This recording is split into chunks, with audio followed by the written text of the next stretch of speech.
But yeah, the low light, which is what we're going to base the episode on, Yeah. is I strained my adductor.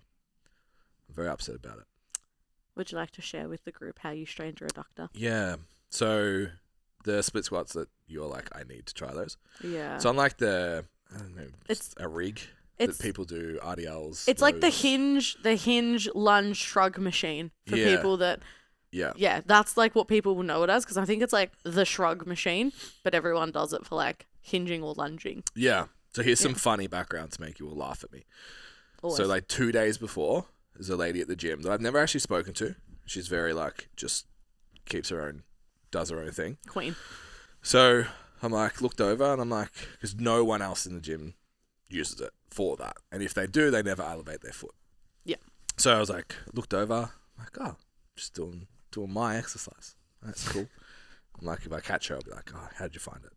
Haven't yet, anyway. But I was like, it's my exercise. All smug as fuck. Like, I lead this gym. I own this gym. Everyone's just going to copy my workouts. And then I think in the last like week and a half, I've introduced like proper like movement prep. We were talking about it on Learn last week that I like went through this whole process, rode an upper one, rode a... I'm like, oh, nothing hurts. This is fucking amazing. So I'm telling everyone. So I'm finally warming up properly. It's amazing. Nothing hurts. Subtle foreshadowing. So I did my full lower body workout, second exercise. Second working set. Yeah. Crack. Yeah, and I was filming it too. So you just watched me walk away grabbing my hamstring. Fuck. Yeah. Was it in the hole? No, it was on the way up. Oh, as all good strains are. Yeah. Yeah, so I was like, in the video, I drop it coming down because it's like it obviously grabs on the way up. And I'm like, oh, that's not nice, but I think I'm okay. And then I get to like 45 degrees and I'm like, oh, let go of everything, walk away. Yep. Yeah. And it's like, it's that annoying, I forget it's there. Of course. Until I get out of the car or walk up some steps or whatever. I'm like, it's still there. Yeah. So naturally, you just don't train legs anymore and that's it. That's how we deal with injuries. Yeah. Done. I'm fucking signing up to that. Just train more shoulders. Yeah, so I thought we would make the episode. I've got one of my clients has a weird back thing. You're so committed to content. You just injured yourself for a good podcast episode. Pretty I love much. that. Yeah, I'm not actually hurt at all. Just been telling people all week for the build up for the Do it for the plot. Yeah, I don't have too many at the moment. One of my girls has got like a funky hip thing that played up during the week, turned into a back spasm that kind of locked her up for a few days. But I was thinking about your back injury leading into prep as well. I got another good one. Kirsty tore her calf. Oh, in this shit. prep. Nice. Well, she's still competing in 6 weeks, but Yeah. I've got lots to be able to talk about. Yeah. So I think, like you said, the default is I've hurt myself. The world is over.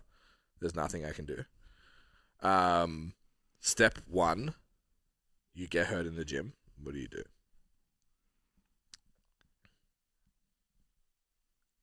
Continue moving without pain. Yeah. Like, keep the session going, keep blood flow going. Also, to preface this is not medical advice.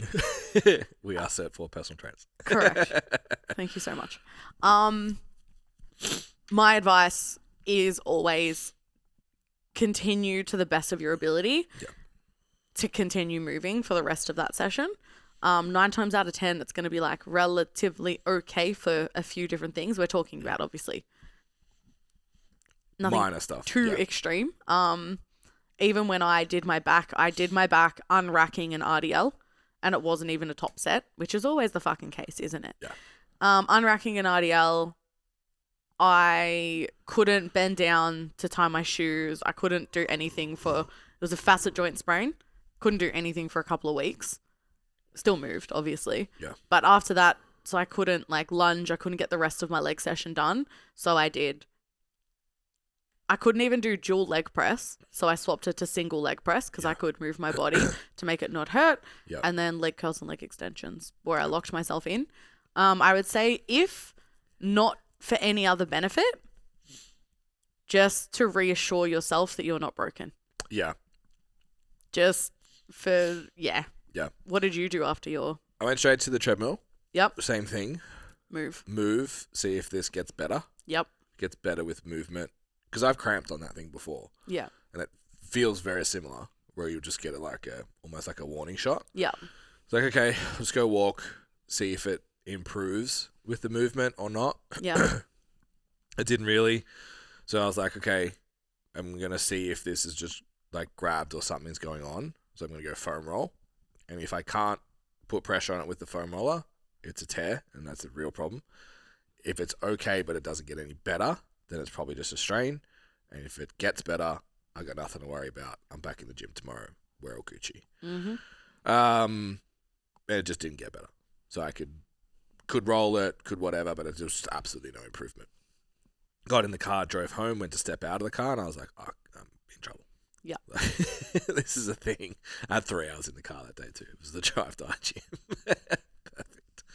Perfect. But I think one of the things that I see a lot of people do is like, something hurts, go to the GP.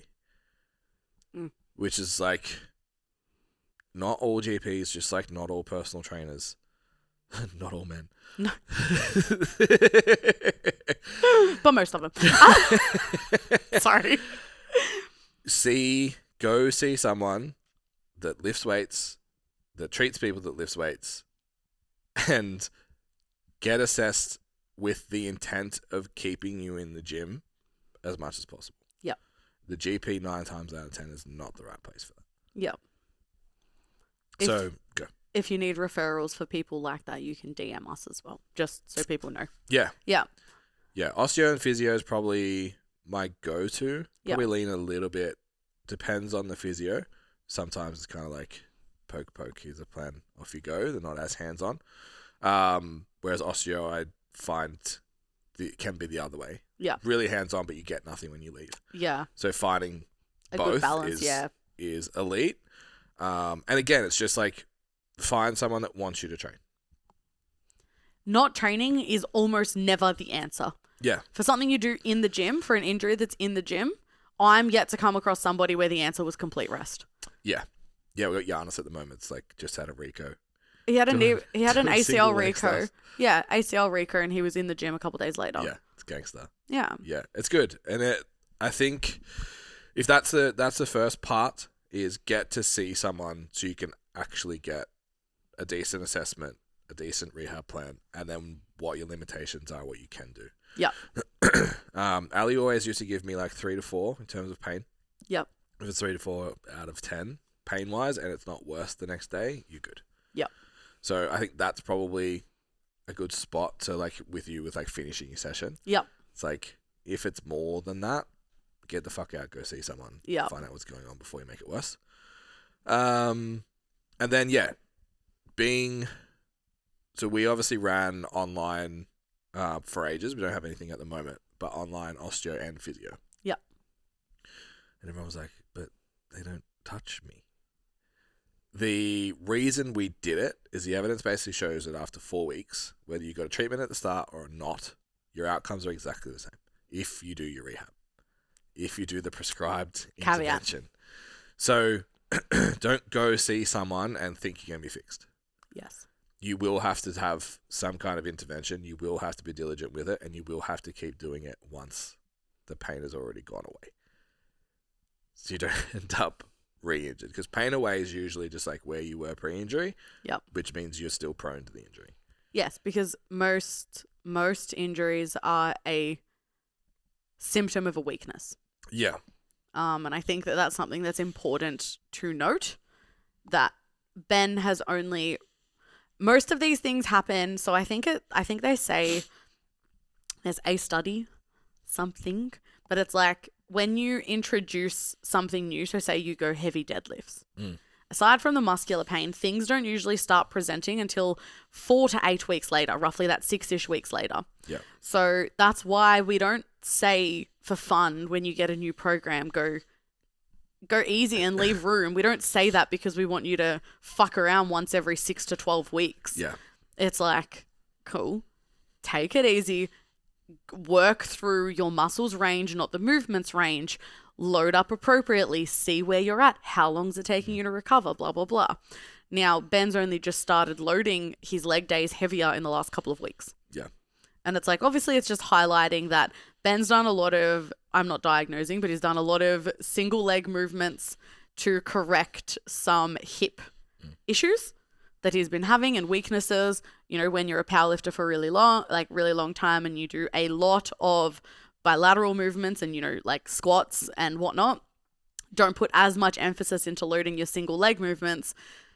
In time, you know, Ben started to load them. His adductor's kind of like, hey, babes. Don't do that. Today, we're not doing that. Yeah. And that could be the result of a lot of things. Ben could have had a more sedentary week. He could have had a more active week. Yeah. He could have, you know, he could have had really shit sleep or shit recovery, which is probably not the case because your food's higher and you're prioritizing recovery at the moment. You know, yes, these things just happen. My best guess actually is with the movement prep, I just created range I didn't have. And then I wasn't able to stabilize it. That's It's it. It's that simple. You used the same load as prior weeks or increased your load to prior weeks whilst also what's it called, like the double overload or what it's called. So you overloaded the range of motion and you double progression. You double progress the range of motion and the weight, and your adductor was like, we are too deep because it's not like it was your quad, it's not like it's anything else. So it makes so much sense. And the more you understand or you have a coach, like it's not your job to necessarily understand that. To have a basic understanding of it, yes. And even that, it could have been 7 of the things you just named. Correct. And that. Correct. And trying to like, why? Pinpoint, it's never going to, correct. But it's just like you're not broken. Yeah. You're not broken. There's a reason these things happen. And I think what I'm trying to double down on is it's not the movement's fault. Yeah. You will do this movement again, probably in a couple of weeks' time, and build it back up again. Coming for that fucking machine. Yeah, you are. I'm mad at it now. Yeah, you are. But yeah, like you're not broken. So another thing I think that's worthwhile talking about is we're leaning really physical so far. You're in comp prep. Kirsty's the same.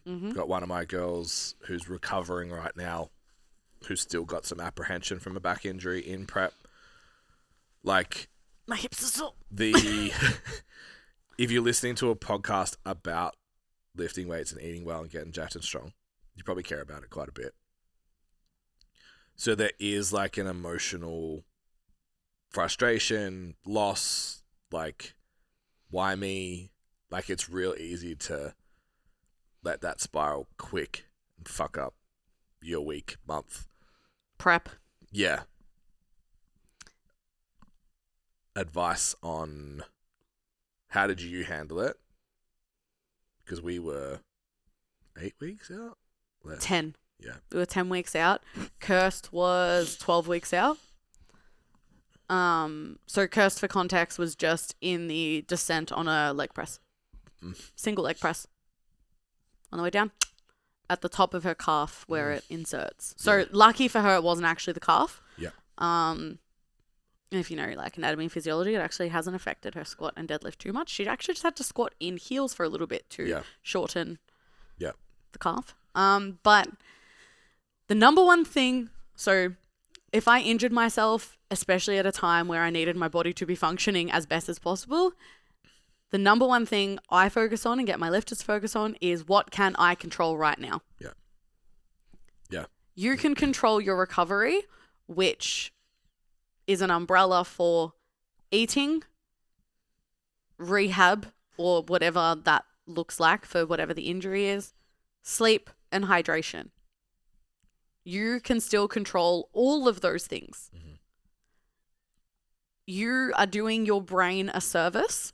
You are benefiting yourself if you can still continue to tick boxes and move the needle forward. Yeah. You can progress in so many other areas. So, Kirst benched a PB. Yeah. She's still 5 weeks out at the moment.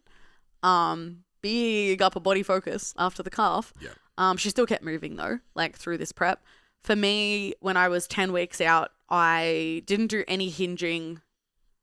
I didn't do any pulling from the floor, but I could RDL from like 10 to 14 days later.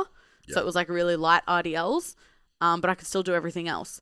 I couldn't arch in my bench press because of the angle, so we just had less of an arch. It was more of a flatter bench. Like little things like that, like whatever you can do, look at your current program and adapt from there. Yeah. We had block pulls and stuff as well, right? Correct. Yeah. So first it was, because it was the pull from the floor that was the sore part for me.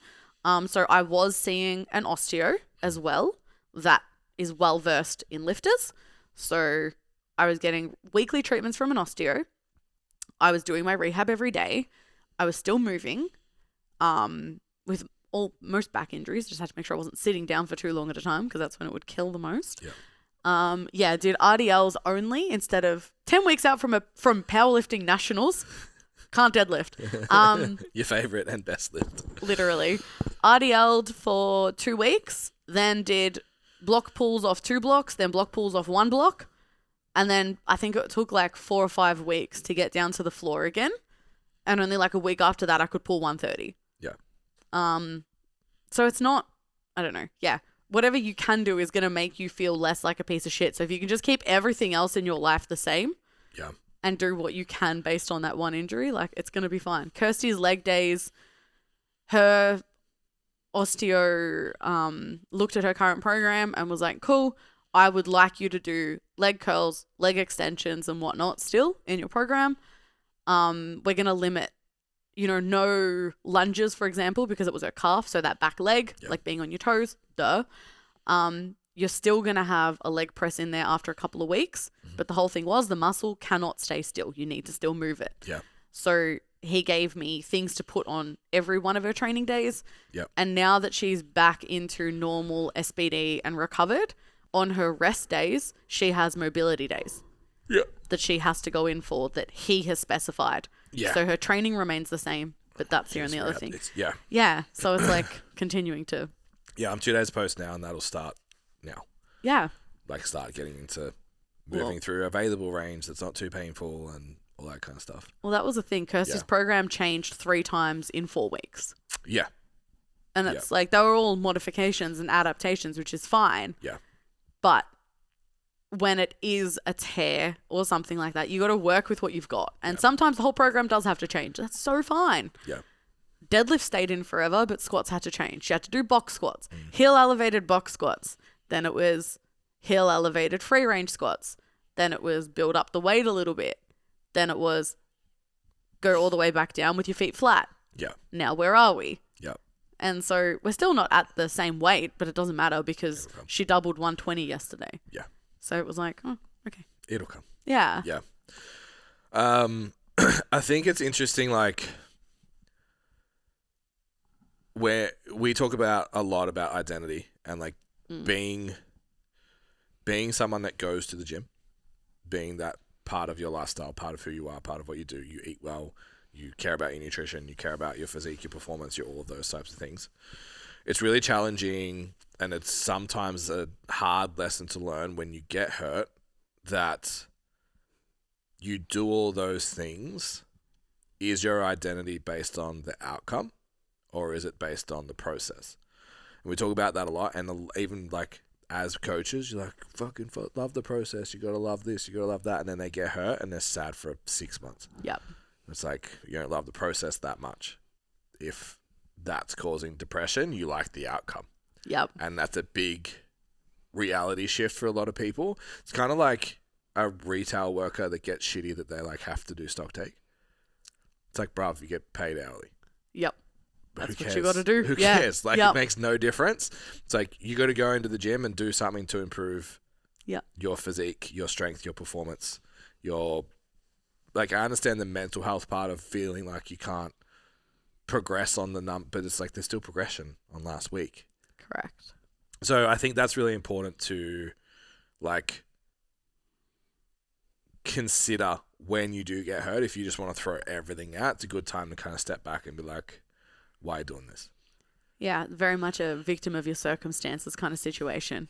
But yeah, control the controllables always. So if we reverse through what we've kind of gone through, so don't stop, adjust what you can, replace, regress, rotate exercises if you need to, but don't ghost the gym. stay in the gym as much as you can. Yeah. Honestly, as soon as it happened, I was just like, I'm doing so many leg extensions for the next 4 weeks. Yeah. It's like Literally. that's it. Just it's straight away. Respect the pain and don't fear it. So like most of what we're talking about here is like little stuff. If you fucking tear something off the bone and you're fucked. Like it's okay. Yeah. But I watched we mentioned Thomas last time we were on, just like single arm pressing and shit. Yeah. With a torn bicep. Giannis, post knee Rico, single leg hamstring curls and leg extensions. Still training legs. Correct. So respect it. Don't do dumb shit that's going to make it worse. Because that's probably the other thing we haven't talked about is like you have the little injury that you make going back too early. Way fucking worse. Because Yeah. you're just like, it's fine. Don't worry about it. Yeah. Have you ever done that? When I was 16, I tore my hamstring 7 centimeters off the bone. It was like really close to needing surgically like to repair it. Mm-hmm. Yeah, I did that because it was strained, but I was running at Vicks. So you already had the injury and then did it at fucked basketball. It was tight. It was a strain. Yeah. But I wanted to run at Vicks, so I sprinted and I did it 50 meters into a 100-meter sprint. And rather than stopping then and there, I was like, well, I'm obviously going to keep going to the end. And go to the end she did. Yeah. My entire body was in shock and spasming at the end. Yeah, I bet. So I did that. That was fun. I don't think I've done anything else and continued. Like I've had a knee reconstruction. Yeah. But there was nothing that could have done that. Mm. It was just fucking netball. Ugh. Yeah. Nah. I cracked a rib in under 16s footy. Came back. Wore this like pad thing. Came back for finals. 5 minutes. It's like, I can't duck this shepherd. I have to. Ugh. Yeah. Yeah. Pop.